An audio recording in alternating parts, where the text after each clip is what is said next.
لشوني تري قرآن فرمان وبيغمبر عليه الصلاة والسلام لجاثية فرمي ثم جعلناك على شريعة من الأمر فاتبعها ولا تتبع أهواء الذين لا يعلمون باشان تومان خصص الربازي شريعتك ديساتو شوينيكو شوين هوا وهوسي أو كسانا مكا وكنازانا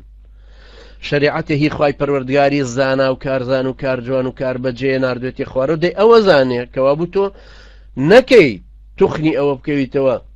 ڕێبازێکی تر هەڵبژێری ڕێبازی چێش ولا تتبع أهواء الذين لا يعلمون للربازي خواي پروردگار و کارزان و کارجوان بترازێ ڕێبازی پشێ و ئاڵۆزی ئەوانی ترە لەمەوە ئەوە ڕوو نەبێتەوە کە لە دیدی ئیسلام و مسلمانانە ئەوە بەڵگەنەویستە کە حاکمێتی بە هەر سێ بەشی حاکمێتیەوە تەشریع یاسادانان یان حکم دەرکردن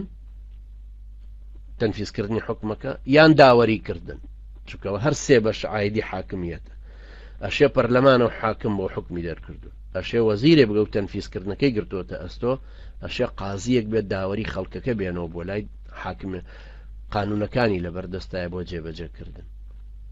کەوا بوو ئەوە بەڵگەنەویستە کە حاکمێتی خوای پەروەردگار کە حاکمێتی مافی خوای پەروەردگار و کەس بە هیچ شێوەیەک بێمۆڵەتی شەرعی خوایی بۆی نییە توخنیشی کەوێ ومن لم يحكم بما أنزل الله فأولئك هم الكافرون هەر کەس بۆ حکم نەکا کە خوای گەورە ناردوێتی خوارەوە ئەوانە کافرە ئەو حکمەش بە هەر سێ لقەکەیەوە کەوتمان و هەرچی شتێکی تریشی کە لێ تەنها و تەنها مافی خوای خاوەنە و چونکە ئەو کردگارە و پەروەردگارە و تەواوە و مافی ڕەهای هەیە لە یاساوی ڕێسا داڕشتن و هەر کەسێک بۆ خۆی یان بۆ کەسێکی تریان زەوت کە با لە داوەری یەک کێشەشا بێ بیچەسپێنێوەکو یاسا کافرە و لە ئومەتی مسلمان پێی چۆتە دەرەوە فلا وربك لا يؤمنون حتى يحكموك فيما شجر بينهم ثم لا يجدوا في أنفسهم حرجا مما قضيت ويسلموا تسليما سوێن بێ بەخواکەی تۆ